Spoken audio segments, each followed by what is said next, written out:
கிறிஸ்து இயேசுவுக்கு பிரியமான சகோதரர்களே, சகோதரிகளே, ஒரு தொடக்க வசனமாக வழக்கமாக நாம் வாசிக்கக்கூடிய மத்தேயு எழுதிய சுவிசேஷ புத்தகம் 5வது அதிகாரம் 37வது வசனத்தை வாசிக்க சொல்லி கேட்கலாம். உள்ளதை உள்ளதென்றும் இல்லதை இல்லதென்றும் சொல்லுங்கள், இதற்கு மிஞ்சினதே தீமையினால் உண்டாயிருக்கும். ஆமேன். ஆமேன். நாம் கூடுகிற ஒவ்வொரு கூடுகைக்கும் முன்னதாக இந்த வசனத்தை நாம் வாசிக்க சொல்லி கேட்கிறோம். சகோதரர் அவர்கள் ஜெபிக்கும் போது கூட வசனத்தை நாங்கள் ஆழமாக கேட்டு அதன்படி நடக்க வேண்டும் என்று ஜெபித்தார்கள். ஆக இந்த வசனம் என்ன சொல்லி கொடுக்கிறது?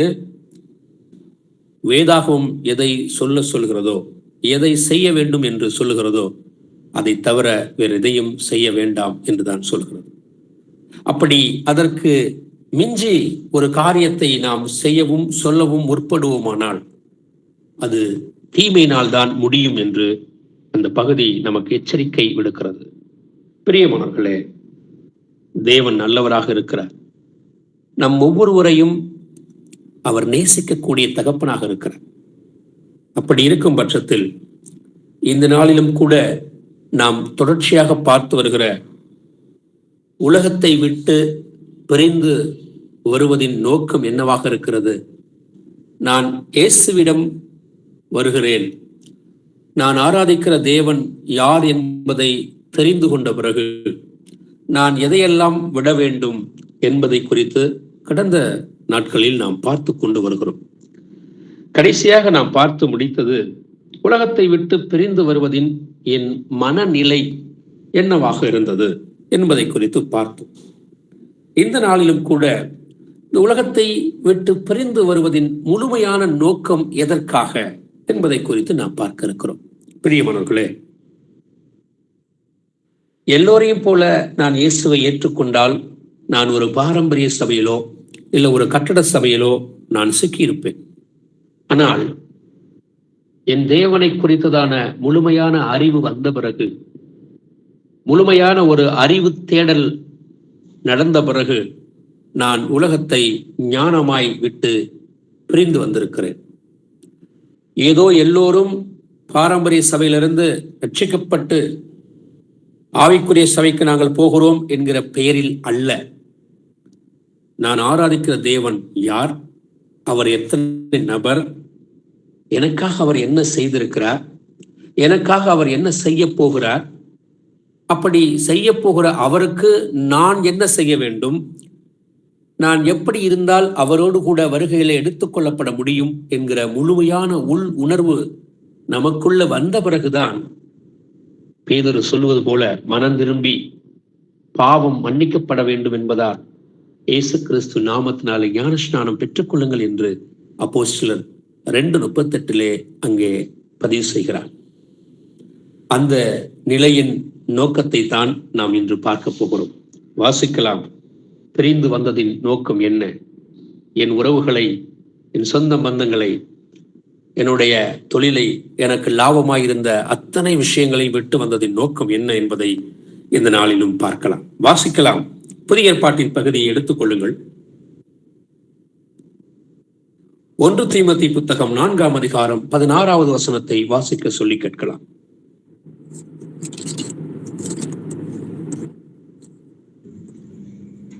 உன்னை குறித்தும்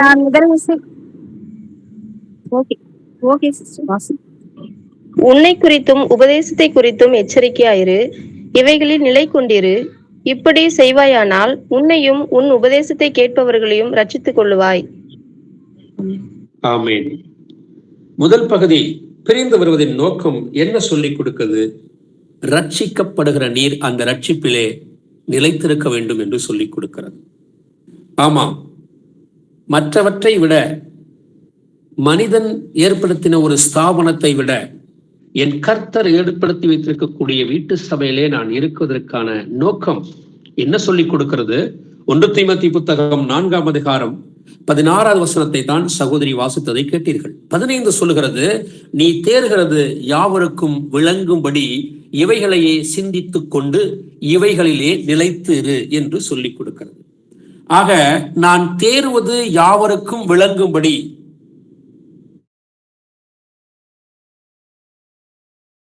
இருக்க வேண்டும் என்று சொல்லிக் கொடுக்கிறது. அவருடைய கனிகளாலே அவர்களை அறிவீர்கள் என்று மாம்சத்தில் வெளிப்பட்ட தேவன் நமக்கு கோடிட்டு காட்டி கொடுத்தார்.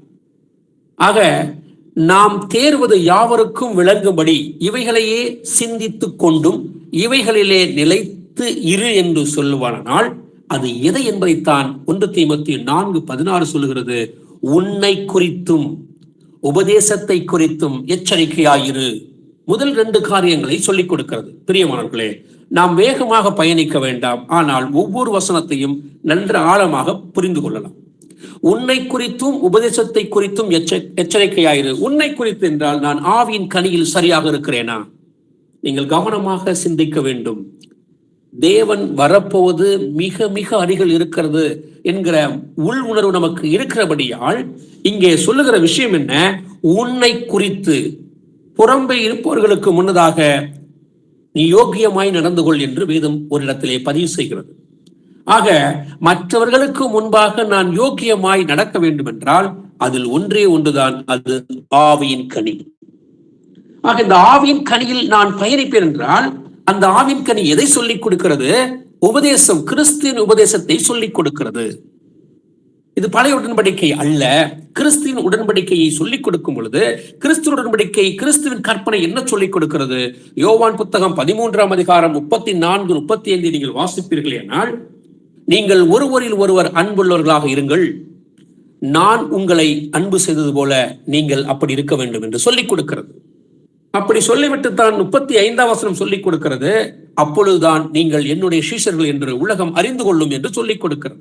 ஆக உங்களை குறித்து, உங்களுடைய ஆவின் கனியை குறித்தும் நீங்கள் எதை பேசுகிறீர்கள்? கிறிஸ்துவின் உபதேசத்தை பேசிக் கொள்கிறீர்கள். ஆக இதை குறித்தும் எப்பொழுதும் எச்சரிக்கையாக இருக்க வேண்டும்.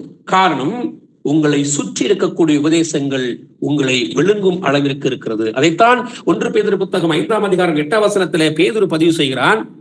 கெர்ச்சிக்கிற சிங்கம் போல யாரை விழுங்கலாமோ என்று பிசாசானவன் வகை தேடி சுற்றித் திரிகிறான் என்று சொல்லிக் கொடுக்கிறான்.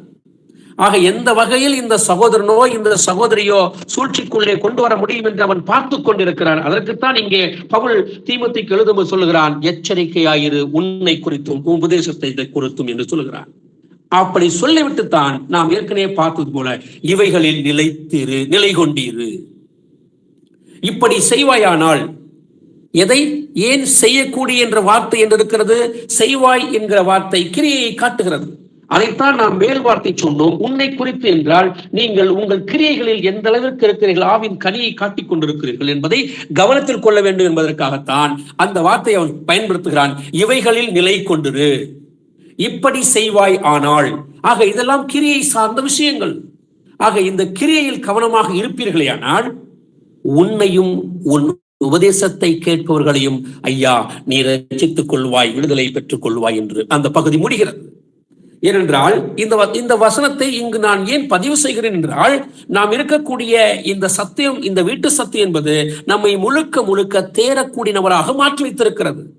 பரலோகத்திற்கு போகக்கூடிய அந்த முழு திராணியையும் நமக்கு கொடுத்திருப்பது இங்கே வீட்டு சபையில் இருக்கக்கூடிய இந்த நிலைதான். ஆக ஒவ்வொரு வசனத்தையும் நாம் ஆழமாக நிதானிக்கக்கூடிய பிள்ளைகளாக மாற வேண்டும். தொடர்ந்து வாசிக்கலாம். ஆக பிரிந்து வந்ததின் நோக்கம் என்னவாக இருக்கிறது? நான் ரட்சிப்பில், என் உபதேசத்தில் நான் நிலைத்திருக்க வேண்டும். தொடர்ந்து இன்னொரு வசனத்தையும் வாசிக்கலாம். அதே பகுதியிலே இருங்கள். 2 தீமோத்தேயு புத்தகம் 1ஆம் அதிகாரம் 9வது வசனத்தை வாசிக்கலாம். அவர் நம்முடைய கிரியைகளின்படி நம்மை ரட்சிக்காமல் தம்முடைய தீர்மானத்தின்படியும் ஆதி காலம் முதல் கிறிஸ்து இயேசுவுக்குள் நமக்கு அருளப்பட்ட கிருபையின்படியும் நம்மை ரட்சித்து பரிசுத்த அழைப்பினாலே அழைத்தார். ஆமென். ஆமென். என்ன சொல்லிக் கொடுக்கிறது அந்த பகுதி? தம்முடைய தீர்மானத்தின்படியும் ஆதி காலம் முதல் கிறிஸ்து இயேசுவுக்குள் நமக்கு அருளப்பட்ட கிருபையின்படியும். இயேசுக்கு எழுதும் போது சொல்லிக் கொடுக்கிறான் 2ஆம் அதிகாரம் 8ஆம் வசனத்திலே, விசுவாசத்தினால் கிருபையை கொண்டு ரட்சிக்கப்பட்டீர்கள் என்று சொல்லிக் கொடுக்கிறார். ஆக அந்த விசுவாசமும் அந்த கிருபையும் என்னவாக மாறுகிறது? நம்மை ரட்சிப்புக்குள் கொண்டு வருகிறது என்றுதான் இங்கே தீமோத்தேயுக்கு தன்னுடைய 2வது கடிதத்திலே பதிவு செய்கிறான். சொல்லி முடித்த அவன் பரிசுத்த அழைப்பிலே அழைப்பினாலே அழைத்தார் என்று சொல்லிக் கொடுக்கிறது.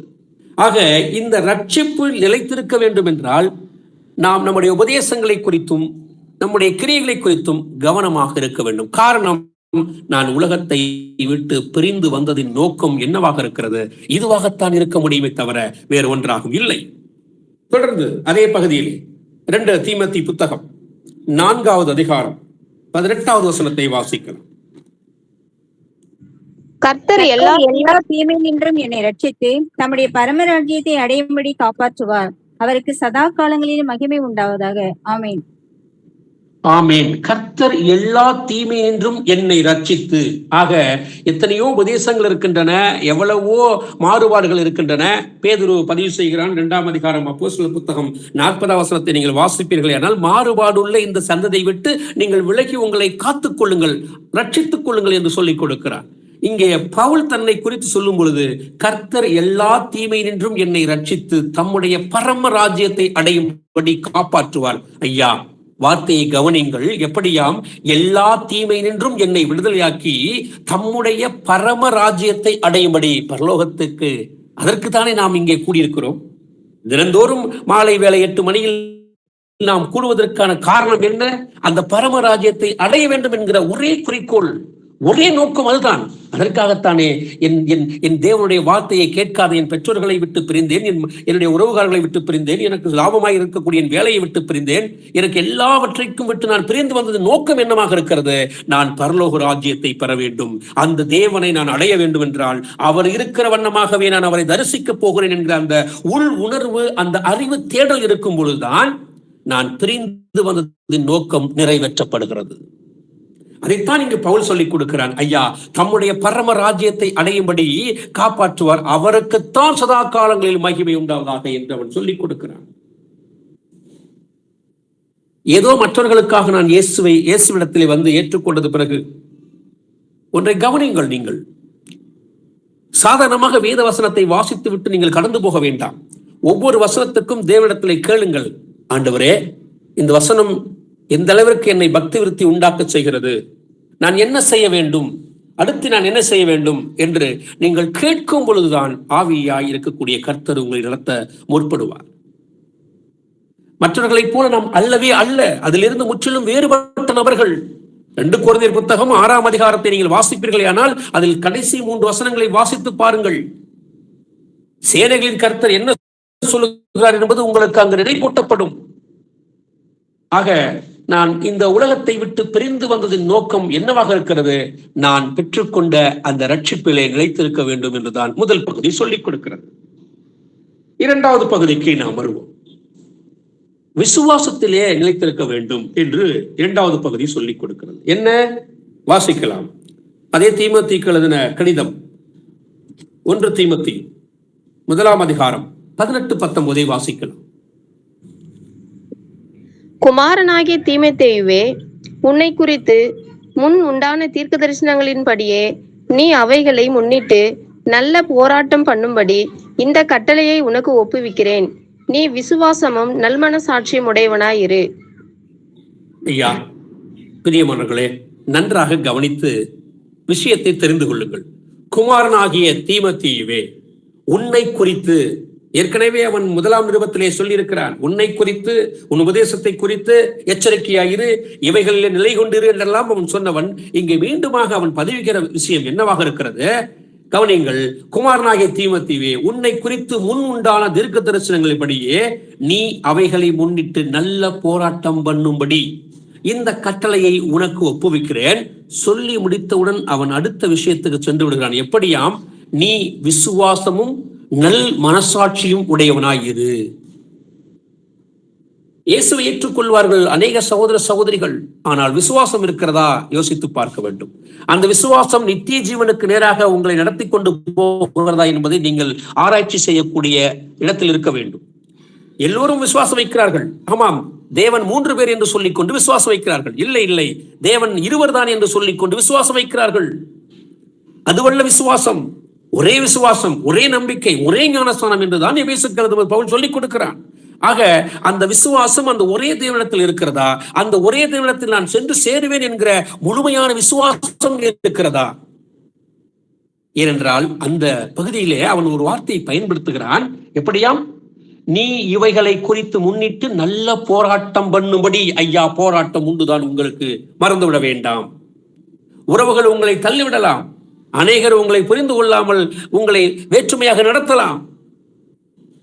உங்கள் கூட இருக்கக்கூடிய சகோதர சகோதரிகள் கூட சில நேரங்களிலே சரியாக கூட புரிந்து கொள்ளாத மனநிலையில் இருப்பார்கள். ஆனால் என் கர்த்தர் என்னோடு கூட இருக்கிறார் என்ற அந்த உள் உணர்வு நமக்கு இருக்கும் பட்சத்திலே நல்ல போராட்டம் பண்ணும்படி இந்த கட்டளையை உனக்கு ஒப்புவிக்கிறேன். இது கட்டளை என்கிற அவன் வார்த்தையை பயன்படுத்த சொல்கிறான்.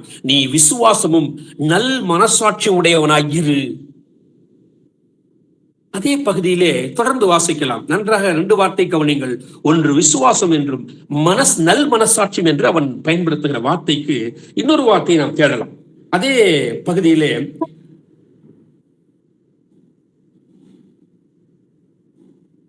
1 தீமோத்தேயு 19 வசனம் வாசித்தீர்களா? இந்த நல்மனசாட்சியை சிலர் தள்ளிவிட்டு விசுவாசமாகிய கப்பலை சேதப்படுத்தினார்கள். ஆமென். ஆமென். ஆமென். என்ன சொல்கிறது? ஆக உடையவனாய் இரு என்று சொன்னது, இந்த நல் மனசாட்சியை சிலர் தள்ளிவிட்டு விசுவாசமாகி கப்பலை சேதப்படுத்தினார்கள். நன்றாக யோசித்து பாருங்கள். இந்த நல் மனசாட்சியை சிலர் தள்ளிவிட்டு என்ன செய்கிறார்கள்? விசுவாசமாகிய கப்பலை சேதப்படுத்துகிறார்கள். நாம் விசுவாசத்திலே சரியாகத்தான் பயணிப்போம், மாற்று கருத்தல்ல. அதற்குத்தான் திரும்ப திரும்ப நாம் சொல்லிக் கொடுப்பது, நீங்கள் வேதம் எடுத்து வாசிக்க கற்றுக்கொள்ள வேண்டும். செவிவழி செய்தியில் வரக்கூடிய செய்திகள் எல்லாம் நாம் நிறைய நபர்கள் பொதுவாக இந்த ஆவிக்குரிய சபை இல்ல கட்டட சபை என்று சொல்லக்கூடியவர்கள் எல்லாம் சொல்லிக் கொள்வார்கள். எங்கள் போதகர் அழகாக போதிக்கிறார், அந்த போதகர் இந்த போதகர் என்றெல்லாம் அவர்கள் செவிவழி செய்திகளாகவே கேட்டுக்கொண்டிருப்பார்கள். அவர்களுக்கு எந்த ஒரு கேள்வியும் வராது. ஏனென்றால் எது எடுத்தாலும் அவர்கள் கேட்பது யாரோ ஒரு நபர் பேசுவதை கேட்டுக்கொண்டுதான் இருக்கிறார்கள். அவர்களுக்கு எப்படி சத்தியம் விளங்கும்? நீங்கள் அவரிடத்திலே சத்தியம் சொல்வீர்கள் என்றால் அவர்கள் உங்களிடத்திலே சண்டை கூறுவார்கள். இல்லை இல்லை, எங்கள் போதகர் இப்படி சொல்லவில்லையே என்று கேட்பார்கள். ஆனால் நீங்கள் சொல்லுவீர்கள், இல்லை, வேதம் இப்படித்தான் சொல்லுகிறது என்று நீங்கள் ஆணித்தரமாக சொல்வீர்கள். அவர்கள் சொல்கிற பதில் என்னவாக இருக்கிறது? இல்லை இல்லை, எங்கள் போதகர் சொல்லவில்லை என்று சொல்வார்கள். அவர்கள் எதற்கெடுத்தாலும் அடுத்தவரை சார்ந்திருக்கக்கூடிய செவிவழி செய்திக்கு தான் முக்கியத்துவம் கொடுக்கிறார்கள். அதற்கு தான் நாம் சொல்வது, நீங்கள் வேதம் எடுத்து படிக்க ஆரம்பிக்க வேண்டும். 2வது பகுதி, படிக்கிறோம் என்றால் எல்லோரும் படித்துக் கொண்டுதான் இருக்கிறார்கள். மற்றவர்களை காட்டிலும் நம்மை காட்டிலும் அதிகமாக படிக்கக்கூடிய நபர்கள், இல்லை அதிகமாக வேதவசனம் தெரிந்த நபர்கள் அநேகர் இருக்கிறார்கள். ஆனால் நமக்கு அவர்களுக்குள்ள வித்தியாசம் என்னவென்றால், அவர்கள் வசனம் தெரிந்து வைத்திருப்பார்கள், ஆனால் நாம் வசனத்தை கைக்கொள்ளுகளாக இருக்கிறோம். நாம் தான் கடைபிடிக்கிறோம், அவர்கள் வசனத்தை தெரிந்து வைத்திருக்கிறார்கள். இவ்வளவுதான் வித்தியாசம். ஆக வசனம் சொல்வது போல இந்த விசுவாசமாகிய கப்பலை சேதப்படுத்துவதற்கு அநேகர் எழும்பி இருக்கிறார்கள் என்பதை மறந்துவிட வேண்டாம். இதுதான் விசுவாசம், இதுதான் சத்தியம். ஏனென்றால் நாம் சத்தியத்தை சத்தியமாக சொல்லக்கூடிய நபராக இருக்கிறோம். சத்தியம் பேச அநேகர் புறப்பட்டிருக்கலாம், ஆனால் சத்தியத்தின்படி நடக்கக்கூடிய நபர்கள் நீங்களும் நானும் தான் என்பதை மறந்துவிடக்கூடாது என்பதற்காக தான் இந்த வசனத்தை நினைப்பூட்டுகிறோம்.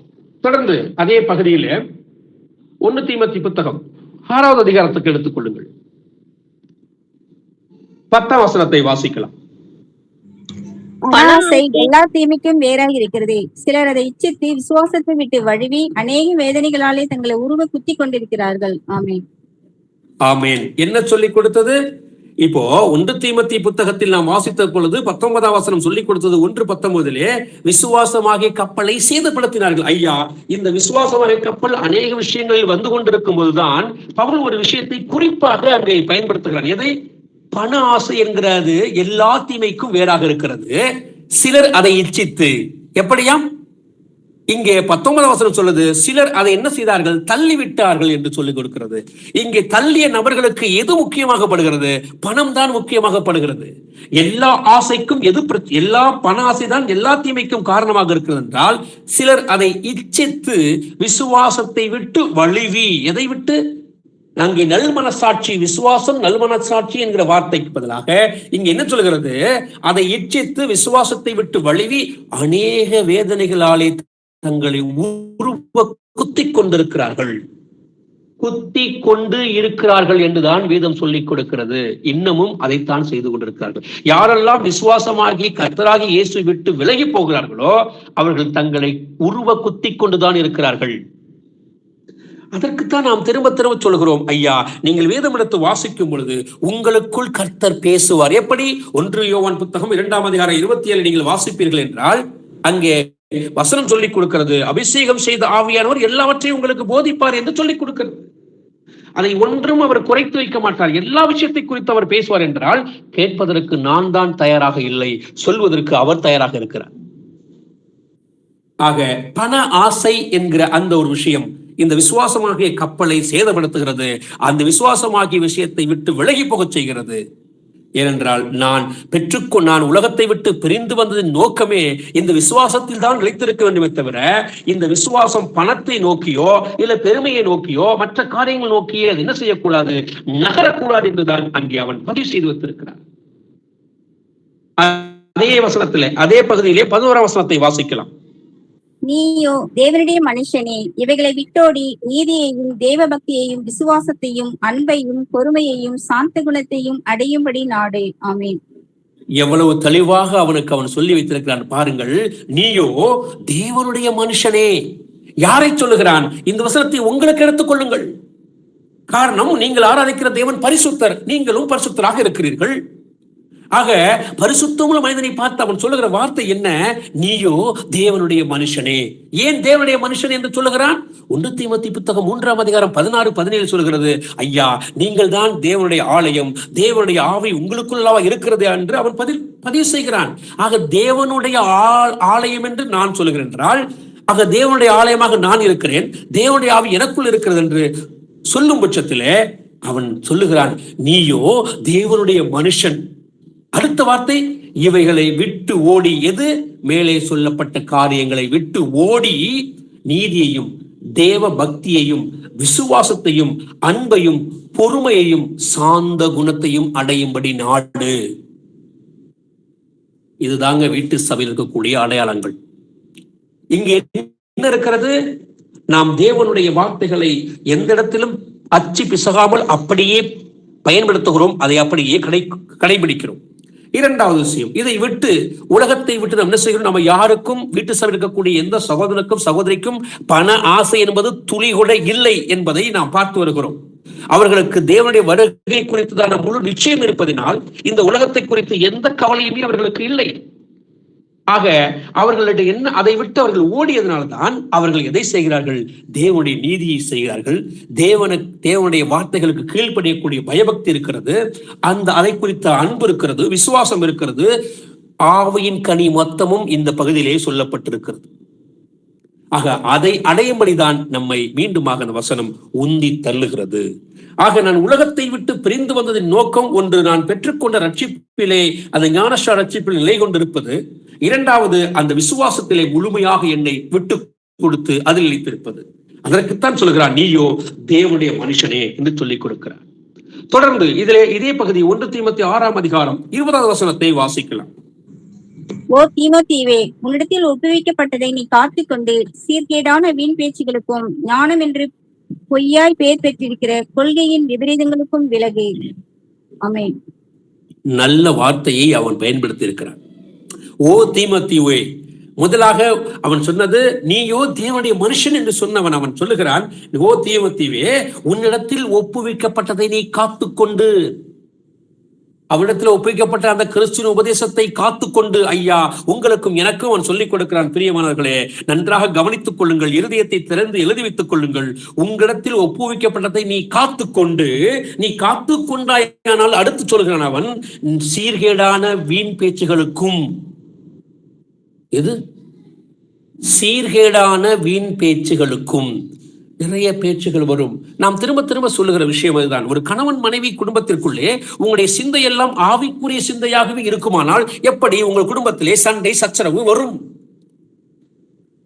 நீங்கள் மாம்சமாக எப்போது சிந்திக்கிறீர்களோ அப்பொழுது நிச்சயமாக உங்கள் குடும்பத்திலே குழப்பம் வந்து சேரும். நன்றாக நீங்கள் விளங்கிக் கொள்ள வேண்டும். வீண் பேச்சு என்றால் அது உலகத்திலிருந்து வரக்கூடியதான். ஆனால் நாம் பேசுவது ஆவிக்குரிய வார்த்தை. ஆவிக்குரிய செயல்பாடு, ஆவியின் கனியை குறித்ததான வார்த்தைகள். என் கர்த்தர் வருக போகிறார். அந்த கர்த்தருடைய வருகையில் நான் எப்படி என்னை தயார் செய்து கொள்வது? ஆவியின் கனியிலே பரிபூர்ணமாக இருப்பது, அன்பை காட்டச் சொல்லுகிற கணவன் மனைவிக்குள்ளே அன்பு, பிள்ளைகளிடத்திலே அன்பு, எந்த பக்கம் திரும்பினாலும் அன்பு அன்பு. அதே நேரத்திலே என்ன சொல்கிறான்? சீர்கேடான வீண் பேச்சுகளுக்கும் ஞானம் என்று பொய்யாய் பேர் பெற்றிருக்கிற கொள்கையின் விபரீதங்களுக்கும் விலகு. ஐயா, பிரியமானவர்களே, நன்றாக கவனித்துக் கொள்ளுங்கள். இங்கே கொள்கையின் விபரீதங்கள் என்கிற வார்த்தை இருக்கிறது. நீங்கள் ஒரு கொள்கையை தேவன் வைத்திருப்பானால், அவர் வைத்திருக்கக்கூடிய சட்ட திட்டங்களுக்கு நீங்கள் கீழ்ப்படிந்தால் உங்களுக்கான ஆசீர்வாதம் ரோமர் புத்தகம் 6ஆம் அதிகாரத்திலே கொடுக்கப்பட்டிருக்கிறது. ஆனால் நீங்கள் மனித கொள்கைகளுக்கு உங்களை விட்டுக் கொடுப்பீர்கள் ஆனால் அது என்ன சொல்லிக் கொடுக்கிறது? விபரீதம் என்று சொல்லிக் கொடுக்கிறது. அதை விட்டு விலகு என்று சொல்லிக் கொடுக்கிறார் கர்த்தர். ஏனென்றால் மனிதன் தான் ஒரு கொள்கையை வைத்திருக்கிறார். எப்படி ஒரு பெயர் பலகையிலே ஒரு ஸ்தாபனத்தை உண்டாக்குவார் என்றால், இத்தனை மணிக்கு இது ஆரம்பிக்கப்படுகிறது, இத்தனை மணிக்கு இது முடிகிறது, இந்த ஆரம்பிக்கக்கூடிய நிகழ்வுகளே இந்த பகுதியில் இது இப்படி இப்படி இருக்க வேண்டும், இதை செய்ய வேண்டும், யாரும் இதில் இடையூறு செய்யக்கூடாது, இவர் மாத்திரம்தான் இங்கே தலைவர், இவர் தான் இங்கே இவர் என்றெல்லாம் அவர்கள் ஒரு பெரிய கொள்கைகளை, பிரின்சிபல்ஸ் என்று சொல்லக்கூடிய அந்த காரணிகளை அவர்கள் அடுக்கி வைத்திருக்கிறார்கள். ஆனால் கர்த்தர் என்ன சொல்லுகிறார்? கவனிங்கள், சபை கூடுவது எதற்காக? எபிரேயர் புத்தகம் 10ஆம் அதிகாரம் 24, 25 சொல்லுகிறது, அன்புக்கும் நற்கிரைகளுக்கும் நாம் ஏவப்படும்படி ஐயா உந்தி தள்ளப்படுவதற்காக. எது? அன்புக்கும் நற்கிரைகளுக்கும். இதுவரை நான் பாவியாக இருந்தேன், இதோ இயேசுவை ஏற்றுக்கொண்டேன், அவர் நாமத்தினாலே ஞானஸ்நானம் பெற்றுக் கொண்ட பிறகு இப்போது சபையாய் கூடி வருவது காரணம் என்ன? இதுவரை அன்பில்லாமல் இருந்தேன், உலகத்தை நோக்கி நான் அன்போடு ஓடிக்கொண்டிருந்தேன், அந்த அன்பு இல்லை. கிறிஸ்துவின் அன்புக்காக இயங்கிக் கொண்டிருக்கும் பொழுது என்னை போலவே இயங்கிக் கொண்டிருக்கக்கூடிய சகோதர சகோதரி இருக்கிறார்களே, அவர்களோடு நான் ஐக்கியப்படுவதற்காக, அந்த அன்பிற்கும் அதில் செய்யக்கூடிய நற்கரைகளுக்குமாகத்தான் நான் ஏவப்பட வேண்டும் என்பதற்காக சபை கூடி வருவதை சிலர் விட்டு விடுகிறார்கள். அதை விட்டுவிடக் கூடாது என்பதற்காகத்தான் வேதம் சொல்லிக் கொடுக்கிறது, கர்த்தர் வரப்போகிறார், ஒருவருக்கு ஒருவர் புத்தி சொல்லிக் கொள்ளுங்கள் என்று. அங்கே என்ன இருக்கிறது? வீண் பேச்சு இல்லை, அங்கே கொள்கையின் விபரீதம் இல்லை, முழுக்க முழுக்க அன்பு இருக்கிறது. அதுதான் சொன்னேன், எப்படி அந்த ரட்சிப்பில், இந்த உபதேசத்தில் நீங்கள் நிலைத்திருக்க வேண்டும் என்று தீமோத்தேயுக்கு சொல்லிக் கொடுக்க என்றால், அது வீட்டு சபையில் என்கிற அந்த ஒரே ஒரு காரணத்தில் மட்டும்தான் இருக்கிறதே தவிர வேறு எங்கும் இல்லை. காரணம் இல்லாததுக்கு என்ன காரணம்? அங்கே தனி மனித கொள்கை இருக்கிறது, தனி மனித போராட்டம் இருக்கிறது, தனி மனித சிந்தை இருக்கிறது. வீட்டு சபை அது இல்லை என்பதற்குத்தான் காரணம். நான் உலகத்தை விட்டு பிரிந்து வந்துவிட்டதன் நோக்கம் என்னவாக இருக்கிறது? அது ரட்சிப்பை நோக்கியும் விசுவாசத்தின் நோக்கியும் இருக்குமேனால் நான் நித்திய ஜீவனை பெற்றுக் கொள்வதில் தூரம் இல்லை. தொடர்ந்து அதே பகுதியிலே 1 தீமோத்தேயு 6:21 வாசிக்கலாம். சிலர் அதை பாராட்டி விசுவாசத்தை விட்டு வழுவி போனார்கள். கிருபையானது முன்னோடு கூட இருப்பதாக. ஆமேன். ஆமேன். எது உங்களோடு கூட இருப்பதாக? கிருபையானது உங்களோடு கூட இருக்க வேண்டும் என்றால் விசுவாசத்தை விட்டு வலுவ வேண்டாம் என்றுதான் வேதம் சொல்லிக் கொடுக்கிறது. சிலர் அதை என்ன செய்கிறார்கள்? பாராட்டி, மேலே சொன்னது, சிலர் அதை இச்சித்து. கவனிங்கள், வார்த்தையை கவனிங்கள். சிலர் அதை இச்சிக்கிறார்கள், சிலர் வழுவி போகிறார்கள். இங்கே சிலர் அதை பாராட்டி அதுதான் சரி என்று சொல்லிவிட்டு எதை செய்கிறார்கள்? விசுவாசத்தை விட்டு வழுவி போகிறார்கள். ஐயா, விசுவாசமாக இயேசு கிறிஸ்து விட்டு போவதற்கு நமக்கு எப்படி மனம் வரும்? ஏனென்றால் மற்ற உலக விஷயங்கள் எல்லாவற்றையும் நாம் பார்த்து விட்டோம். கடைசி இதுதானே. நாம் இங்கே கூடுவதிலும் இந்த சத்திய வேதாகமத்தை எடுத்து வாசிப்பதிலும் நோக்கம் என்ன? நான் பரிசுத்தமாக இருக்க வேண்டும். என் தேவன் பரிசுத்தர் அல்லவா? ஆக அவரோடு கூட பயணிப்பதற்கு எதுவும் தடையாக இருக்கிறதோ அதையெல்லாம் தூக்கி குப்பையிலே போட்டுவிட்டு நான் அவரோடு கூட இருக்க வேண்டும். அது ஒன்றுதானே எனக்கு. ஆமாம். தொடர்ந்து இந்த வசனத்தையும் வாசிங்களேன். கொலோசியருக்கு எழுதுகிற புத்தகம், கடிதம் 2ஆம் அதிகாரம் 7வது வசனத்தை வாசிக்கலாம்.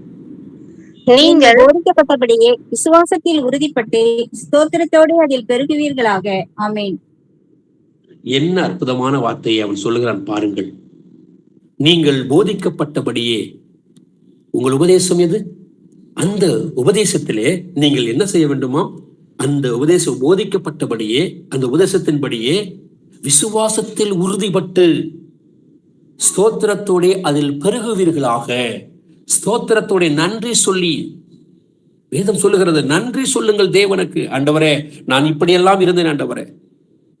நமக்கு அடிக்கடி ஞாபகத்து வரக்கூடிய ஒரு ஜெபம் தான் லூக்கா புத்தகம் 18ஆம் அதிகாரம் 13வது வசனத்திலே ஆயக்காரன் ஜெபம் செய்வான். ஆலயத்திற்கு வெளியிலே தன் கண்களை வானத்துக்கு ஏறெடுக்க துணியாமல் தன் மார்பேலை அடித்துக் கொண்டவனாய், ஆண்டவரே நான் பாவி, என் மேல் கிருபையாயிரும் என்று சொல்லிக் கொடுத்தான். அந்த ஜெபம் தானே.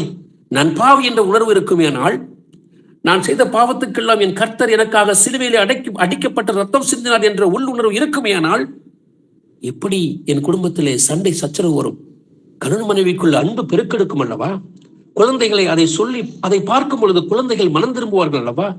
அவர்களுடைய பாவத்திலிருந்து அவர்கள் உடனடியாக மனம் திரும்பி விடுவார்கள். கர்த்தர் சொல்கிறார், போதனை என்று நல்லடக்கையினாலே அவர்களை ஆதாயப்படுத்திக் கொள்ளலாம் என்று 1 பேதுரு புத்தகம் 3ஆம் அதிகாரம் முதல் 2 வசனங்கள் சொல்லிக் கொடுக்கிறது. ஆக அந்த வசனம் பொய்க்காமல் இல்லை, பொய்த்து விடாது. அந்த வசனம் கிரியை செய்யும் என்று ஏசாயா புத்தகம் சொல்லிக் கொடுக்கிறது. நான் அனுப்பின வசனங்கள் ஒரு நாளும் கிரியை செய்யாமல் இடத்திலே திரும்பாது என்று கர்த்தர் சொல்லிக் கொடுக்கிறார். ஆக நாம் இந்த விஷயத்தில் கவனமாக இருப்போமானால், கொலோசியருக்கு எழுதும் பொழுது அவன் சொல்லிக் கொடுக்கிறான், ஐயா, நீங்கள் போதிக்கப்பட்டபடியே, இந்த சத்தியத்திலே நீங்கள் போதிக்கப்பட்டபடியே விசுவாசத்தில் உறுதிப்பட்டு ஸ்தோத்திரத்தோடு அதில் பெருகுவீர்களாக என்று கேட்கிறார். நாமும் அதையே செய்வோம். ஆக உலகத்தை விட்டு நான் பிரிந்து வந்ததின் முதல் 2 நோக்கங்கள் என்னவாக இருக்கிறது? ஒன்று, நான் பெற்றுக்கொண்ட ரட்சிப்பிலே நிலைத்திருக்க வேண்டும். 2வது, அதை சார்ந்திருக்கக்கூடிய விசுவாசத்திலே நான் நிலைத்திருக்க வேண்டும். 3வது காரியம் மிக முக்கியமான ஒரு விஷயம், வாசிக்கலாம். பரிசுத்தத்தில் நாம் நிலைத்திருக்க வேண்டும் என்று வேதம் சொல்லிக் கொடுக்கிறது. 2 கொரிந்தியர் புத்தகம் 7வது அதிகாரம் முதல் வசனத்தை வாசிக்கலாம்.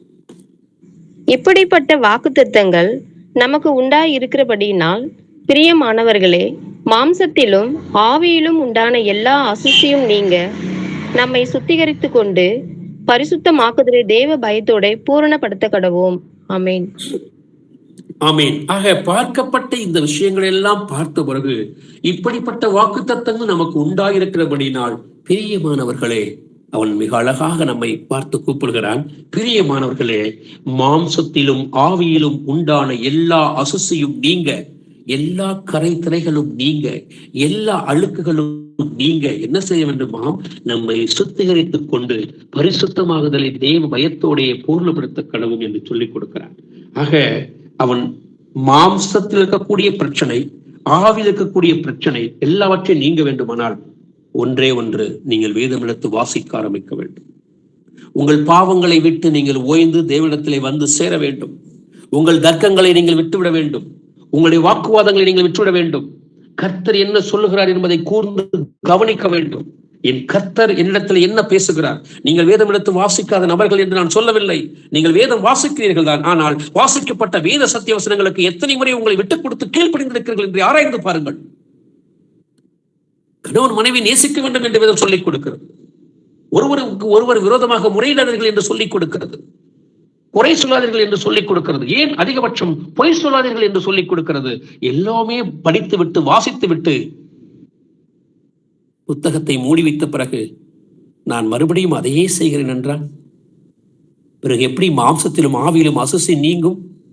அவருடைய உபதேசம் நம்மை சுத்தமாக்கும் என்று தானே யோவான் புத்தகம் 15ஆம் அதிகாரம் 3ஆம் வசனம் சொல்லிக் கொடுக்கிறது. அவர் உபதேசத்தில் நிலைத்திருங்கள் என்றுதானே நாம் இதுவரை பார்த்தோம். ஆக ஆவியிலும் மாம்சத்திலும் இருக்கக்கூடிய அசுசி நீங்க வேண்டும் என்றால் அவருடைய உபதேசத்தை நான் முழுமையாக கை கொள்ள வேண்டும். காரணம், நான் உலகத்தை பிரிந்து வந்ததின் நோக்கம் அதுவாகத்தான் இருக்கும். அது என்னவாக கொண்டு சேர்க்கிறது? பரிசுத்தமாகுதலை தேவ பயத்தோடே பூர்ணப்படுத்த வேண்டும் என்று சொல்லிக் கொடுக்கிறது. அந்த தேவ பயம் இருக்கிறதா? இங்கே தேவனை குறித்த பயம் என்னவென்றால், நன்றாக தெரிந்து கொள்ளுங்கள், தேவ பயத்திற்கும் தேவ பக்திக்கும் பயபக்திக்கும் வித்தியாசம் இருக்கிறது. தேவ பக்தி என்பது தேவனுக்கு நீங்கள் முழுமையாக கீழ்ப்படிவது. ஆக கீழ்ப்படியவில்லை என்றால் தான் பயபக்தி வருகிறது.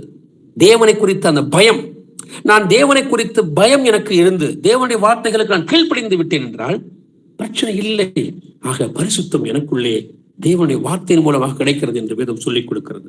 2வது விஷயமாக அதே பகுதியிலே லேவியர் புத்தகம் எடுத்துக்கொள்ளுங்கள். பழைய ஏற்பாட்டு 19ஆம் அதிகாரம் 2ஆம் வசனத்தை வாசிக்கலாம்.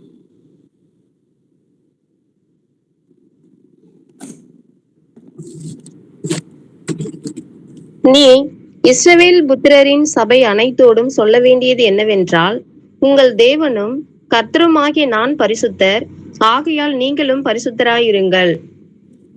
ஆமென். நல்ல அழகான வார்த்தை தான் அது. லேவியருக்கு எழுதின அந்த புத்தகம் 19ஆம் அதிகாரம் 2ஆம் வாசிக்கப்பட்ட பகுதி 19ஆம் அதிகாரம் 2ஆம் வசனம். நீ இஸ்ரவேல் புத்திரரின் சபையார் அனைவரோடும் சொல்ல வேண்டியது என்னவென்றால்,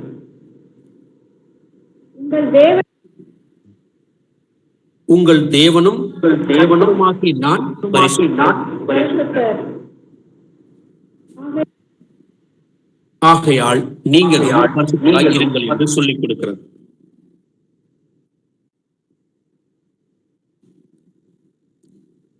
உங்கள் தேவனும் கர்த்தருமாகிய நான் பரிசுத்தர், ஆகையால் நீங்களும் பரிசுத்தராய் இருங்கள் என்று இஸ்ரவேல் புத்திரரின் சபையார் அனைத்தோடும் சொல்ல வேண்டியது என்ன? சபை அனைத்தோடும்.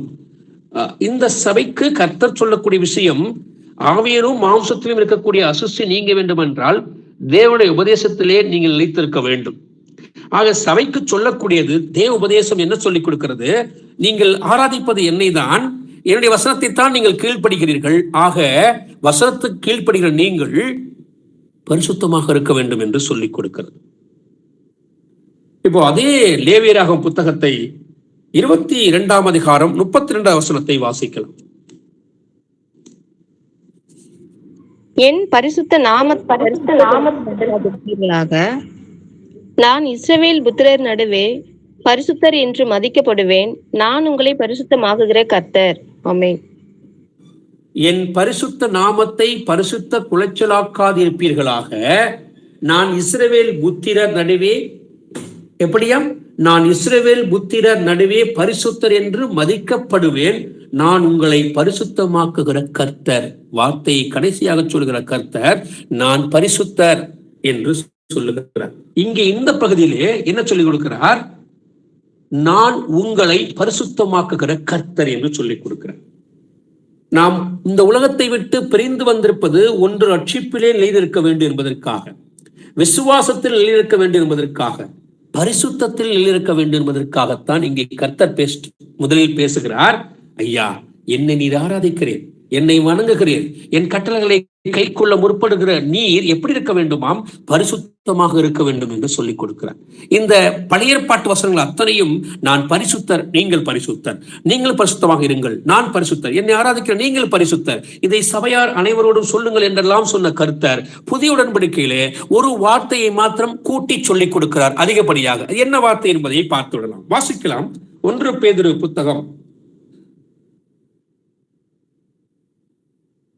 1ஆம் அதிகாரம் 15-16 வாசிக்கலாம்.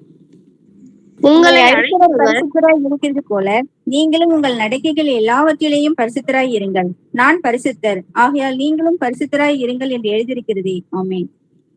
ஆமென். என்ன எழுதியிருக்கிறது என்று அங்கே பேதுரு பதிவு செய்கிறான். என்ன எழுதியிருக்கிறது? பரிசுத்தர். ஐயா, நான் பரிசுத்தர் என்றெல்லாம் உங்களுக்கு தெரியும் தான். அதில் எந்த மாற்று கருத்துக்கும் இடமில்லை. நாம் பரிசுத்தர் என்று தெரிந்த நமக்குத்தான் ஒரு வார்த்தையை தேவன் புதிய உடன்படிக்கையிலே கூட்டி சேர்க்கிறார். அங்கே கொடுக்கப்பட்ட பரிசுத்தம் என்கிற விஷயம் ஒரு கூட்டத்திற்குள் மட்டும் இருக்கக்கூடிய விஷயமாக இருந்தது. அங்க இருக்கக்கூடிய மற்ற பிரஜாதிகளுக்கு அவை கொடுக்கப்படவில்லை. இஸ்ரவேல் மக்கள் என்கிற ஒரு குறிப்பிட்ட ஒரு மக்கள் கூட்டத்திற்கு மாத்திரமாக கொடுக்கப்பட்ட அந்த விஷயம் எதுவும் சொல்லுகிறது? நான் பரிசுத்தர், நீங்கள் பரிசுத்தமாக இருங்கள் என்று சொல்லிக் கொடுத்தார்.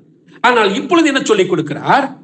புதிய உடன்படிக்கையில் வந்த பொழுது எல்லோரும் ரட்சிக்கப்பட வேண்டும் என்பதாக என் எண்ணம் இருக்கிறது ஐயா.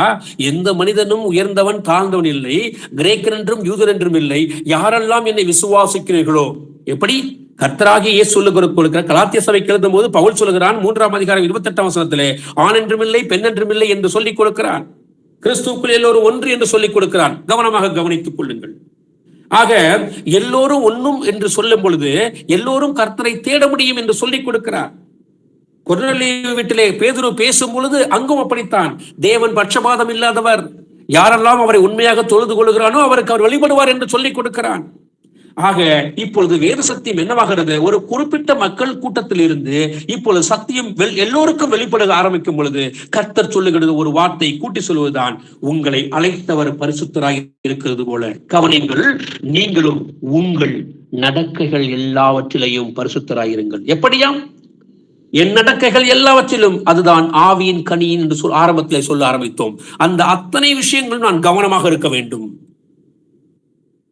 என் நடக்கையை கவனித்துக் கொண்டே இருக்கிறார் என் பரிசுத்தர். ஏதோ 10-11 பரிசுத்தர் என்கிற வார்த்தையை அவர் பயன்படுத்தவில்லை. மிகவும் ஷார்ப்பாக அவர் சொல்லுகிறார், தெளிவாக கூர்மையாக பயன்படுத்துகிறார். உங்கள் நடக்கைகள் எல்லாவற்றிலும் பரிசுத்தமாக இருங்கள் பிரியமானவர்களே. ஏனென்றால் நீங்கள் ஆராதிக்கிற தேவன் பரிசுத்தர். நாம் ஏன் திரும்ப திரும்ப இந்த வார்த்தைகளை மிக முக்கியமாக வலியுறுத்தி கொண்டே பேசிக் கொண்டிருக்கிறோம்? பரிசுத்தம் இல்லாமல் ஒருவனும் தேவனை தரிசிப்பது இல்லை என்கிறது வசனம். ஆக நான் பரிசுத்தமாக எந்த அளவிற்கு இருக்கிறேனோ நான் தேவனை தரிசிக்குவதற்கு எனக்கு திராணி இருக்கிறது. மத்தேயு புத்தகம் 5ஆம் அதிகாரம் 8ஆம் வசனம் சொல்லிக் கொடுக்கிறது, இருதயத்தில் சுத்தமுள்ளவன் பாக்கியவான், அவன் தேவனை தரிசிப்பான். யார் இந்த இருதயத்தில் சுத்தம் உள்ளவன்? இந்த இருதயம் எப்பொழுது பரிசுத்தமாக மாறுகிறதோ உங்கள் நடக்கைகள் எல்லாம் பரிசுத்தமாக மாறிக்கொண்டே இருக்கும். நீங்கள் தேவனை தரிசிப்பதிலே எந்த ஐயப்பாடும் கொள்ள வேண்டாம். அதைத்தான் ரோமர் புத்தகம் 8ஆம் அதிகாரம் சொல்லிக் கொடுக்கிறது. என்னவாம் வாசிக்கலாம்? ரோமர் 8ஆம் அதிகாரம் 1 வசனத்தை வாசிக்கலாம். ஆனபடியால் கிறிஸ்து இயேசுவுக்குட்பட்டவர்களாய் இருந்து மாம்சத்தின்படி நடவாமல் ஆவியின்படியே நடக்கிறவர்களுக்கு ஆக்கினை தீர்ப்பில்லை. ஆமென். ஆமென். ஆக கிறிஸ்து இயேசுவுக்கு உட்பட்டவர்களாக இருந்து ஆவியின்படி நடக்க வேண்டும். அவர்களுக்கு ஆக்கினை தீர்ப்பு இல்லை. எப்படி? கிறிஸ்து இயேசுவுக்குள் நீங்கள் உட்பட்டவர்களாக இருப்பீர்கள் ஆனால் நீங்கள் ஆவியின்படி தான் சிந்திக்க வேண்டும். அதைத்தான் நான் சொன்னேன் ஆரம்பத்திலே.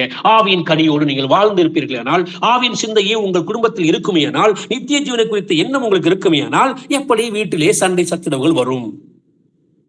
சாத்தானுக்கு இடம் இல்லையே அங்கே.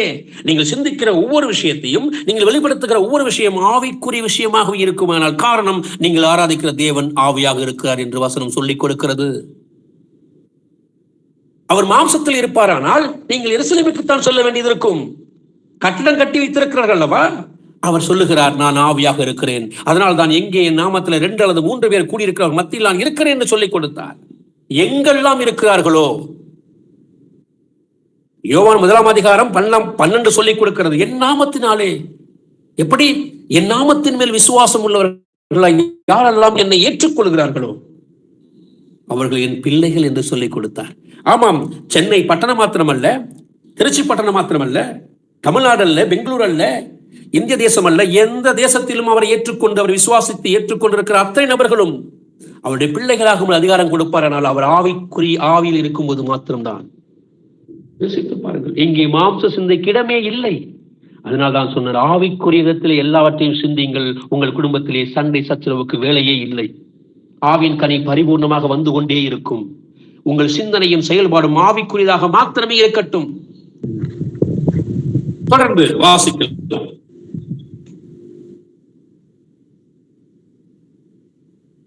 1 யோவான் புத்தகம் 1ஆம் அதிகாரம் 15-16 வாசிக்கலாம். உலகத்தில் உள்ளவைகளிலும் அன்பு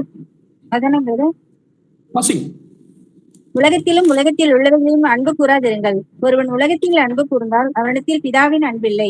ஏனெனில் மாம்சத்தின் இச்சையும், கண்களின் இச்சையும், ஜீவனத்தின் பெருமையும் ஆகிய உலகத்தில் உள்ளவைகள் எல்லாம் பிதாவினால் உண்டானவைகள் அல்ல, அவைகள் உலகத்தினால் உண்டானவைகள். ஆமென். ஆக உலகத்தினால் உண்டானவைகள் என்னவாக இருக்கிறது? கண்களின் இச்சை, ஜீவனத்தின் பெருமை, மாம்சத்தின் இச்சை என்றெல்லாம் வகைப்படுத்துகிறது வேதம். இவைகள் உங்கள் பிதாவினால் உண்டானவை அல்ல என்று சொல்லும் பொழுது ஆவிக்குரிய ரீதியிலே எல்லாவற்றையும் சிந்தித்து வாருங்கள். ஏனென்றால் ஆவிக்குரிய ரீதியில் நீங்கள் சிந்தித்தால் மாத்திரம்தான் பரிசுத்தம் அங்கே உள்ளே இருக்கும். நான் இந்த உலகத்தை பிரிந்து வந்ததின் நோக்கம் என்ன? என் பரிசுத்தம் உள்ள தேவனை பரிசுத்தமாய் நான் பார்க்க வேண்டும். அதனால்தான் உங்கள் கையில் இருக்கக்கூடிய வேதாகமத்திற்கு என்ன பெயர் இருக்கிறது? பரிசுத்த வேதாகமம் என்று பெயரிடப்பட்டிருக்கிறது. யோசித்து பாருங்கள். பரிசுத்த வேதாகமத்தை கையில் வைத்துக் கொண்டு நான் பரிசுத்தமே இல்லாமல் அதை வாசிப்பதும், அதை தொடுவதும், அதை எடுத்துக்கொண்டு போவதும், அதை குறித்து மற்றவர்களுக்கு பேசுவதும் என்ன பிரயோஜனம்? நான் பரிசுத்தமாக மாறவில்லையே. ஆனால் உலகத்தை விட்டு பிரிந்து வந்து விட்டேன். ஏதோ ஒரு குருட்டு தைரியம், எனக்கு அது வேண்டாம், இது வேண்டாம், எந்த காரியம் வேண்டாம், எங்கள் குடும்பத்தில் நடக்கக்கூடிய எந்த ஒரு வைபவங்களுக்கும் நான் செல்லவில்லை. காரணம், கர்த்தர் அதை வெறுப்பார். சந்தோஷம். ஆனால் நான் வெறுக்க வேண்டிய உள்ளான விஷயங்களை வெறுக்காமல் இருக்கிறேனே. இன்னும் WhatsApp, Facebook, YouTube, Twitter, Instagram என்று சொல்லக்கூடிய எந்த காரியத்தையும் நான் விடவில்லை. எல்லாவற்றையும் அங்கீகரிக்கிறேன். ஆனால் கர்த்தரை நான் இன்னும் முழுமையாக ஏற்றுக்கொள்ளாததினால்தான் ஆவிக்குரிய இதிலே சிந்திக்க முடியவில்லை. மாம்ச சிந்தை குடும்பத்திலே தலை தூங்க நானே அனுமதிக்கிறேன். அப்படி அனுமதிப்பேனால் பிரச்சனை நமக்குத்தான். மனம் திரும்ப வேண்டும் என்றுதான் கர்த்தர் சொல்லிக் கொடுக்கிறார். ஆக, ஒன்று, ரட்சிப்பிலே நான் நிலைத்திருப்பது. உலகத்தை பிரிந்து வந்தது நோக்கம் ரட்சிப்பிலே நிலைத்திருப்பது. இரண்டாவது, விசுவாசத்தில் நிலைத்திருப்பது. மூன்றாவது, பரிசுத்தத்தில் நிலைநிற்பது என்று வேதம் சொல்லிக் கொடுக்கிறது. நான்காவது விஷயமாக, நான் தேவனுக்கு முழுமையாக வாழ்வது, நான் தேவனிடத்திலே முழுமையாக நிலைத்திருப்பது. இங்குதான் மிக கவனமாக நாம் பார்க்க வேண்டிய விஷயம். வாசிக்கலாம். முதலாவது ஒரு பகுதி புதிய ஏற்பாட்டிலிருந்து எதை சுத்தமாக்க வேண்டும். மத்தேயு எழுதின சுவிசேஷ புத்தகம் 23ஆம் அதிகாரம் 26வது வசனத்தை வாசிக்கலாம்.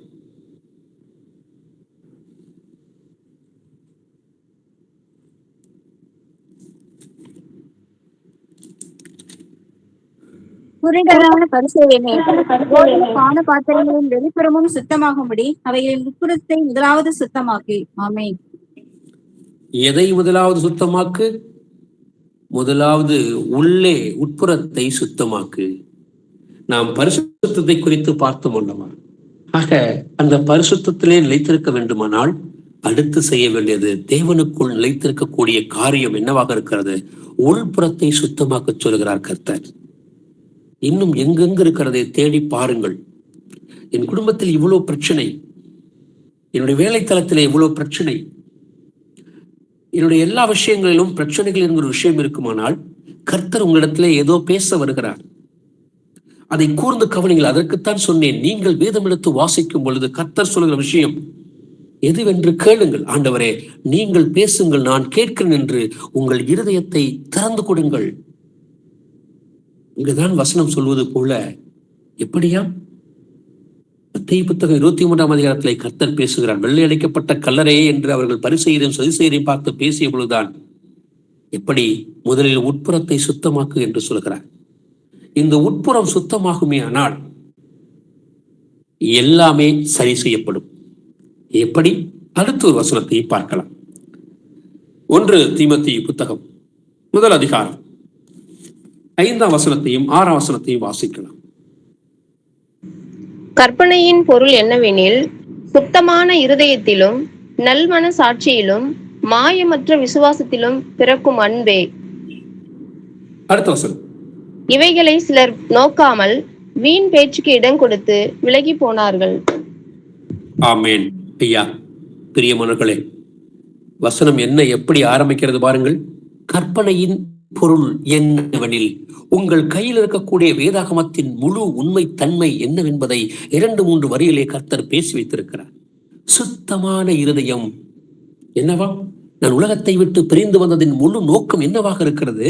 சுத்தமான இருதயத்திலும் நல் மனசாட்சியிலும் மாயமற்ற விசுவாசத்திலும் பிறக்கும் அன்பு என்று சொல்லிக் கொடுக்கிறது. இதில் எங்கு மாம்சம் வரும்? வருவதற்கு வாய்ப்பே இல்லையே. எது பிறக்கிறதாம்? மாயமற்ற விசுவாசத்தில் பிறக்கக்கூடிய அன்பு. அதற்கு முன்னதாக இருக்கக்கூடிய 2 விஷயங்கள், சுத்தமான இருதயம், நல் மனசாட்சி. கர்த்தர் அதைத்தான் நம்மை பார்த்து சொன்னார், நீங்கள் மனம் திரும்ப வேண்டும் என்று சொல்லிக் கொடுத்தார். ஆனால் இதை என்ன செய்கிறார்கள்? சிலர் நோக்காமல் வீண் பேச்சுக்கு இடம் கொடுத்து விலகி போனார்கள். போகட்டும், விட்டுவிடுங்கள். இயேசு பார்த்து சொல்லுகிறார், எல்லோரும் போகிறார்கள், நீங்களும் போக மனதாக இருக்கிறீர்களா என்று சீடர்களை பார்த்து கேட்கிறார். பேதுரு பேசுகிறார், ஜீவனுள்ள வார்த்தை உம்மிடமல்லவோ இருக்கிறது என்று சொல்லுகிறார். யோசித்து பாருங்கள், ஜீவனுள்ள வார்த்தை யாரிடத்தில் இருக்கிறது? இயேசுவிடம் இருக்கிறது. மத்தேயு புத்தகம் 11ஆம் அதிகாரத்தில் கர்த்தர் பேசுகிறார், நானோ சாந்தமும் மனத்தாழ்மையுமாய் இருக்கிறேன். என்னை ஒருவன் ஏற்றுக்கொண்டு என்னிடத்திலே கற்றுக்கொள்ளுங்கள், அப்பொழுது உங்கள் ஆத்மாவுக்கு இளைப்பாறுதல் கிடைக்கும் என்று சொல்லுகிறார். நான் யாரிடத்திலே கற்றுக்கொள்ள வேண்டும்? நான் ஆராதிக்கிற தேவன் எப்படி பரிசுத்தமாக இருக்கிறார்?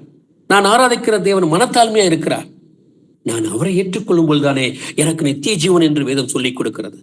சிலர் அதை நோக்காமல் என்ன செய்கிறார்கள்? வீண் பேச்சுக்கிடம் கொடுக்கிறார்கள். இல்லை, எதையதோ புரட்டுகிறார்கள் என்று நம்மை பார்த்து பேசுகிறார்கள். இல்லை, இதுதான் சத்தியம், இதை விட்டு நீங்கள் வேறு எங்கு போவீர்கள்? திரும்ப திரும்ப நாம் வலியுறுத்துகிற விஷயம், ஐயா, இங்கே எந்த ஒரு தனி மனிதனுக்கு லாபம் இல்லை, எந்த தனி மனித பெருமையும் இல்லை. எல்லோரும் கிறிஸ்துவுக்காக தங்களை முழுமையாக விட்டுக் கொடுத்தவர்கள் தான் வீட்டு சபையில் இருக்கிறார்கள் என்பதை நாம் புரிந்து கொள்ள வேண்டும். மாம்சத்திற்கு 100% இடம் இல்லை என்பதை மீண்டும் மீண்டுமாக நாம் சொல்லிக் கொடுக்கிறோம். ஆனால் சிலர் இதை நோக்காமல் வீண் பேச்சுக்கு இடம் கொடுத்து நம்மை விட்டு விலகி போயிருக்கிறார்கள். கவலை இல்லை, அவர்கள் விரைவில் நம்மோடு கூட இணைந்து கொள்வார்கள். தொடர்ந்து இதே பகுதியில் நாம் வாசிக்கலாம். 2 யோவான் புத்தகம் 1 அதிகாரம் 9 வசனத்தை வாசிக்கலாம். கிறிஸ்துவின் உபதேசத்திலே நிலைத்திராமல் மீறி நடக்கிற எவனும் தேவனை உடையவன் அல்ல. கிறிஸ்துவின் உபதேசத்தில் நிலைத்திருக்கிறவனோ பிதாவையும் குமாரனையும் உடையவன். எதுவும் கிறிஸ்துவின் உபதேசத்தில் நிலைத்திருக்கிறவன் தான் பிதாவையும் குமாரனையும் உடையவன். ஆக இது எந்த உபதேசத்தில் நீங்கள் நிலைத்திருக்க வேண்டும்? கிறிஸ்துவின் உபதேசத்தில் நிலைத்திருக்க வேண்டும் என்றுதான் அங்கே அந்த பகுதி சொல்லிக் கொடுக்கிறது. அப்படி சொல்லும் பட்சத்திலே 10 வசனம் 11 சொல்லிக் கொடுக்கிறது, ஒருவன் உங்களிடத்தில் வந்து இந்த உபதேசத்தை கொண்டு வராமல் இருந்தால், இந்த கிறிஸ்துவின் உபதேசத்தை கொண்டு வராமல் இருந்தால் அவனை உங்கள் வீட்டிலே ஏற்றுக்கொள்ளாமலும் அவனுக்கு வாழ்த்துதல் சொல்லாமலும் இருங்கள். ஆனால் 11 இன்னும் அழுத்தமாக சொல்லிக் கொடுக்கிறது, அப்படி அவனுக்கு வாழ்த்துதல் சொல்லுகிறவன் அவனுடைய துர்க்கிரைகளுக்கும் பங்கு உள்ளவனாகிறான். எப்படியாம்? கிறிஸ்துவின் உபதேசத்தை தவிர, கிறிஸ்துவின் உபதேசத்தில் நிலைத்திருப்பதை தவிர வேறு எதையாவது உங்களுக்கு சொல்வார்களே ஆனால் அந்த நபரை உங்கள் வீட்டில் ஏற்றுக்கொள்ளாதீர்கள். அவர்களுக்கு சத்தியத்தை சொல்லிக் கொடுங்கள் என்றுதான் வேத பகுதி சொல்லிக் கொடுக்கிறது. அதே 2 யோவான் புத்தகம், மன்னிக்கணும், 1 யோவான் புத்தகம் 3 அதிகாரம் 6 வசனத்தை வாசிக்கலாம். அவரில் நிலைத்திருக்கிற எவனும் பாவம் செய்கிறதில்லை. பாவம் செய்கிற எவனும் அவரை காணவும் இல்லை, அவரை அறியவும் இல்லை. ஆமேன். ஆமேன். எவ்வளவு தெளிவாக வசனம் சொல்லிக் கொடுக்கிறது பாருங்கள். அவரில் நிலைத்திருக்கிற எவனும் பாவம் செய்கிறது இல்லை. நான் உலகத்தை விட்டு பிரிந்து வந்ததின் நோக்கம் பாவம் செய்யக்கூடாது என்பதுதான். அப்படி என்னவாம்? பாவம் செய்கிற எவனும் அவரை காணவும் இல்லை, அவரை அறியவும் இல்லை. நான் என்னுடைய உலகத்தை விட்டு இந்த பரந்த உலகத்தை, இந்த சந்தோஷம் தரக்கூடிய இந்த உலகத்தை, இச்சை முழுக்க இருக்கக்கூடிய உலகத்தை விட்டு நான் வந்ததின் நோக்கம் பரிசுத்தமாக இருக்க வேண்டும், ரட்சிப்பிலே நிலைத்திருக்க வேண்டும், விசுவாசத்தை நான் முழுமையாக பின்பற்ற வேண்டும். எல்லாம் சரி, நான் முழுமையாக தேவனுக்குள் இருக்கிறேன் என்றால் அவரில் நிலைத்திருக்க வேண்டும். அவர் நிலைத்திராவிட்டால் அவரை காணவும் முடியாது, அவரை அறிந்து கொள்ள முடியாது என்றுதான் அந்த பகுதி நமக்கு சொல்லிக் கொடுக்கிறது. தொடர்ந்து அதே பகுதியிலே 1 யோவான் புத்தகம் 2:28 வாசிக்கலாம். இப்படி இருக்க பிள்ளைகளே, அவர் வெளிப்படும் போது நாம் அவர் வருகையில் அவருக்கு முன்பாக வெட்கப்பட்டு போகாமல் தைரியம் உள்ளவர்களாய் இருக்கும்படிக்கு அவரில் நிலைத்திருங்கள். ஆமீன். அவரில் நிலைத்திருப்பீர்கள், ஆனால் வெட்கப்படுவதற்கு வேலை இல்லையே. வசனம் என்ன சொல்லிக் கொடுக்கிறது? இப்படி இருக்க, இப்படி எல்லாம் உலகம் இருக்கிறது அல்லவா? இருக்க பிள்ளைகளே, அவர் வெளிப்படும் போது நாம் அவர் வருகையில் அவருக்கு முன்பாக வெட்கப்பட்டு போகாமல் தைரியம் உள்ளவர்களாயிருக்கும்படிக்கு. எப்ப தைரியம் வரும்? கிராம பகுதியிலே ஒரு வழக்கு சொல் உண்டு, மடியிலே கனம் இருந்தால் வழியிலே பயம் இருக்கும் என்று சொல்லுவார்கள். அதைத்தான் இங்கு பேதுரு சொல்லுவது போல இருக்கிறது. எப்படி? அவர் வருகையில் அவருக்கு முன்பாக வெட்கப்பட்டு போகாமல் இருக்க வேண்டும் என்றால் அவர் வசனத்தை சரியாக பின்பற்றக்கூடிய நபராக நான் இருந்திருக்க வேண்டும். உள்ளதை உள்ளபடி என்று ஆரம்ப வசனம் பார்த்தோம் அல்லவா? மத்திய எழுதின சுவிசேஷ புத்தகம் 5 அதிகாரம் 37 சொன்னது போல, உள்ளதை உள்ளபடி நான் பின்பற்றி இருந்தால் நான் ஏன் வெட்கப்பட வேண்டும்? தவறு செய்து விட்டேன், உடனே மன்னிப்பு கேட்டு விடுங்கள், அவரிடத்துல ஒப்புரவாகி விடுங்கள். எபேசியர் 4:26 சொல்லுகிறது, கோபம் கொண்டாலும் பாவம் செய்யாதிருங்கள், சூரிய அஸ்தமனத்திற்குள்ளே உங்களுடைய எரிச்சல் தனிய கடவுது என்று சொல்லிக் கொடுக்கிறது. ஐயா, நீங்கள் என்ன கோபப்பட்டாலும் அதை சம்பந்தப்பட்ட நபரிடத்திலே உடனே ஒப்புரவாகி விடுங்கள். மன்னிப்பு தேவன் கொடுத்த பெரிய ஆயுதம், அதை பயன்படுத்திக் கொள்ளுங்கள், நீங்கள் தேவனோடு ஒப்புரவாகி விடுவீர்கள். அதைத்தான் இங்கே சொல்கிறது, வெட்கப்பட்டு போகாமல் தைரியம் உள்ளவர்களாக இருக்கும்படிக்கு. நான் தைரியமாக இருக்க வேண்டுமென்றால் நான் அவருக்குள் மாத்திரம் இருந்தால் மாத்திரமே முடியும், மற்றபடி இல்லை. தொடர்ந்து வாசிக்கலாம் அதே பகுதி 1 யோவான் 2:24 வாசிக்கலாம். ஆகையால் ஆதி முதல் நீங்கள் கேள்விப்பட்டதே உங்களில் நிலைத்திருக்க கடவுது. ஆதி முதல் நீங்கள் கேள்விப்பட்டது உங்களில் நிலைத்திருந்தால் நீங்களும் குமாரனிலும் பிதாவிலும் நிலைத்திருப்பீர்கள். ஆமீன். ஆதி முதல் நீங்கள் கேள்விப்பட்டது என்ன? அன்பு. நீங்கள் இதே பகுதி 2ஆம் அதிகாரத்திலே நீங்கள் 7ஆம் வசனம் 8, 9 தொடர்ந்து வாசிப்பீர்களானால், நான் உங்களுக்கு புதிய கற்பனை அல்ல, ஆதி முதல் நீங்கள் பெற்றிருக்கிற பழைய கற்பனையே எழுதுகிறேன். எது ஆதி முதல் பழைய கற்பனையாக இருக்கிறது? நீங்கள் ஒருவரில் ஒருவர் அன்புள்ளவராக இருங்கள். நீங்கள் உங்களை நேசிப்பது போல மற்றவரை நேசிங்கள் என்று சொல்லிக் கொடுத்தார் கர்த்தர். அந்த அன்புதான் ஐயா, வேறு என்னவாக இருக்கிறது? வேறு ஒன்றும் இல்லை. ஆக தேவனிடத்திலே நீங்கள் வரும் பட்சத்தில், உலகத்தை விட்டு பிரிந்து கர்த்தரிடத்திலே வரும் பட்சத்தில், நாம் தேவனுக்கு முழுமையாக இருக்க வேண்டும் என்றுதான் வேதம் சொல்லிக் கொடுக்கிறது. அதே பகுதி 1 யோவான் புத்தகம் 2:6 வாசிக்கலாம். அவருக்குள் நிலைத்திருக்கிறேன் என்று சொல்லுகிறவன் அவர் நடந்தபடியே தானும் நடக்க வேண்டும். ஆமென். ஆமேன். நல்ல ஒரு வசனம். அவருக்குள் நிலைத்திருக்கிறேன் என்று சொல்லுகிறவன், ஐயா எனக்கு எல்லா வசனமும் தெரிந்திருக்கிறது, நான் வசனத்தை கை கொண்டுதான் இருக்கிறேன் என்று சொல்லுகிறவர்களுக்கு மீண்டுமாக வேதம் சொல்லிக் கொடுக்கிறது.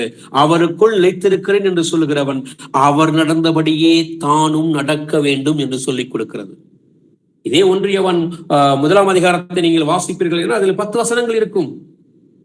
அவர் ஒளியில் இருக்கிறது போல நாமும் இருக்க வேண்டும் என்று யோவான் பதிவு செய்கிறான். அப்பொழுதுதான் இயேசுவின் ரத்தம் சகல பாவங்களை நீக்கி நம்மை சுத்திகரிக்கும் என்று சொல்லிக் கொடுக்கிறார். ஆக அவர் இருந்தது போலவே நாமும் இருக்க வேண்டும் என்றுதான் வேதம் நம்மை எதிர்பார்க்கிறது. ஏனென்றால் நான் உலகத்தை பிரிந்து வந்ததின் நோக்கம் இதுதான், வேறு ஒன்றுமே இல்லை. இன்னொரு வசனத்தை வாசித்து இந்த பகுதியை நாம் முடிக்கலாம். 1 பேதுரு புத்தகம் 1ஆவது அதிகாரம் 25வது வசனத்தை வாசிக்கலாம். கர்த்தருடைய கர்த்தருடைய வசனமோ என்றென்றைக்கும் நிலைத்திருக்கும். உங்களுக்கு சுவிசேஷமாய் அறிவிக்கப்பட்டு வருகிற வசனம் இதுவே. ஆமென். ஆமேன். முத்தாய்ப்பான வசனத்தை நாம் பேசி முடிக்கலாம். கர்த்தருடைய வசனமோ என்றென்றைக்கும் நிலைத்திருக்கும், உங்களுக்கு சுவிசேஷமாய் நற்செய்தியாய் அறிவிக்கப்பட்டு வருகிற வசனம் இதுவே. பிரியமானவர்களே, உலகத்தை விட்டு பிரிந்து வந்ததின் நோக்கம் என்னவாக இருக்கிறது? மீண்டுமாய் நான் நினைப்பூட்டுகிறேன். 1, நான் பெற்றுக்கொண்ட ரட்சிப்பில் நிலைத்திருப்பது. 2வது, நான் விசுவாசத்தில் நிலைத்திருப்பது. வேற எந்த விசுவாசம் எனக்குள் இருக்கக்கூடாது. ஒரே விசுவாசம் தான், ஒரே கர்த்தர் தான். ஆக 3வது, பரிசுத்தத்தில் நான் நிலைத்திருக்க வேண்டும். 4வது, அந்த பரிசுத்தம் முழுமையடைவதற்கு என்னை முழுமையாக விட்டு கொடுத்து அவரில் நிலைத்திருக்க வேண்டும். ஆமாம், இந்த விஷயத்தை நாம் மனதில் கொண்டவர்களாய் நான் ஒரு சிறு ஜெபத்தை செய்து இந்த பகுதியை நிறைவு செய்கிறேன். எங்கள் அன்பின் பரலோக தகப்பனே, எங்கள் ஆண்டவரும் இரட்சகருமாய் இருக்கிற இயேசுவே, உம்மை நன்றியோடு போற்றுகிறேன், புகழ்கிறேன். நீர் நல்லவர், நீர் வல்லவர், நீர் பரிசுத்தர், நீர் உன்னதர், கிருபையும் இரக்கமும் அன்பும் உருவானவர். உம்மை போற்றுகிறேனப்பா. ஏதோ இந்த நாளிலும் கூட ஆவியானவரே, இந்த வேத பகுதியில் ஆண்டவரே எங்களை பயன்படுத்தினப்பா, அதுக்கு நன்றி செலுத்துகிறேன். எங்களை தாழ்த்துகிறோம் ஆவியானவரே. இந்த கூடுகையிலே கலந்து கொண்ட ஒவ்வொரு அப்பா சகோதரனையும் சகோதரியும் சிறு பிள்ளைகளையும் பெரியவர்களையும் இயேசு கிறிஸ்து நாமத்தினாலே ஆசீர்வதிக்கிறோம் அப்பா. உங்க இரக்கம் எங்களோடு இருக்கட்டும்ப்பா. நாங்கள் ஆண்டவரே உமக்காக மாத்திரமே இருக்க, மற்ற விஷயங்களை எல்லாம் புறந்தளிட்டு என் கர்த்தரை மாத்திரமே நோக்கக்கூடிய இருதயத்தோடு எப்பொழுதும் இருந்து பயணிக்க, உங்க வருகையிலே எடுத்துக்கொள்ளப்படும் நாள் வரை சிந்தனையோடு இருக்க எங்களுக்கு உதவி செய்யும் ஆவியானவரே. தகப்பனே, விலகினமுள்ள எங்கள் இருதயத்தை நீர் பலமுள்ளதாய் ஆக்குகிறீர் ஆண்டவரே. பிலிப்பியர் பட்டணத்துக்கு எழுதும் போது பவுல் சொல்வது போல, எங்களை பலப்படுத்துகிற கிறிஸ்தினாலே எல்லாவற்றையும் செய்ய எங்களுக்கு பலன் உண்டு என்று சொல்கிறார். ஆவியானவரே, அதை கிளைம் பண்ற ஆண்டவரே, நீங்க எங்களை பலப்படுத்துறீங்கப்பா. நாங்க விசுவாசிக்கிறோம் ஆண்டவரே. உம்மிடத்திலே நாங்கள் பரிபூர்ணமாக இருக்கிறதுக்கு எங்களுக்கு கிருபை பாராட்டுங்கப்பா. நீர் அப்படியே ஆசீர்வதித்ததுக்காக நன்றி செலுத்துறோம் ஆண்டவரே. எங்கள் ஜெபங்களை எங்கள் கர்த்தரும் இரட்சகருமாய் இருக்கிற இயேசுவின் நாமத்தில் எடுக்கிறோம், ஜீவனுள்ள நல்ல பிதாவே. ஆமேன், ஆமேன். Praise God, brothers and sisters. Praise the Lord, brother.